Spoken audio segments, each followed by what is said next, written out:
안녕하십니까. 오늘은 마태복음 5장 4절의 말씀으로 애통하는 자는 이라는 제목으로 하나님의 말씀을 나누고자 합니다. 본 말씀은 애통하는 자는 복이 있나니 그들이 위로를 받을 것이며, 이 땅에는 하나님 나라를 위해 애통하는 자들이 있습니다.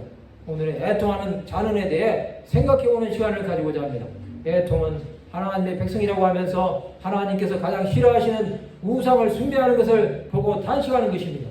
이스라엘 백성들은 애굽에서 430년 동안 종살이했습니다. 그들은 그곳에서 하나님을 섬기지 못하고 이방신을 섬기는 자들의 노예가 된 것입니다. 이런 모습을 보고 하나님의 사람 모세는 애통한 것입니다. 모세는 이스라엘 백성들이 애굽에서 10가지 재앙을 보고 출애굽한 이후에도 하나님의 뜻대로 살지 않음을 보고 애통했습니다. 그들은 광야에서 자신들을 죽이려고 하느냐고 모세에게 원망하고 불평했습니다. 하나님은 그들에게 불뱀을 보내어 물게 하심으로 수많은 자들이 죽게 하셨습니다.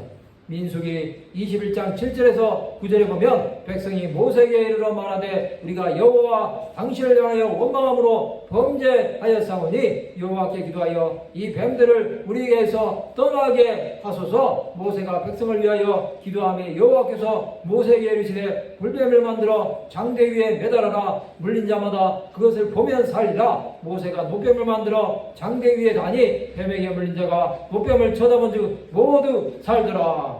하나님은 모세의 기도로 그들을 살려주신 것입니다. 그들은 죽어가면서도 하나님의 은혜를 경험한 것입니다.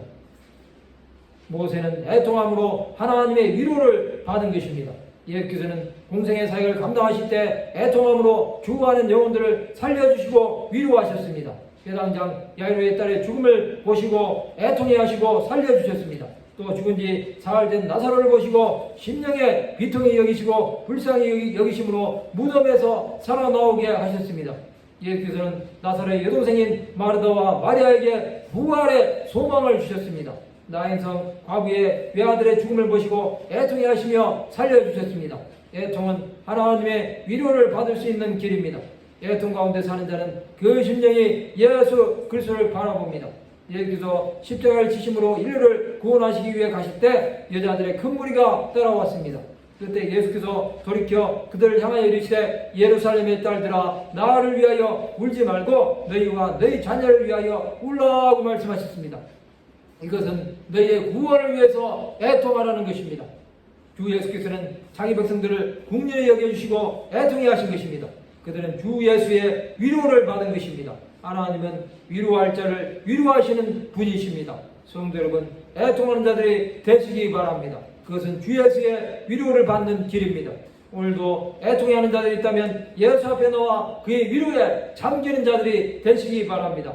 말씀을 마치고자 합니다. 애통해함으로 하나님의 위로를 받는 자들이 되시기를 주님의 이름으로 축원합니다.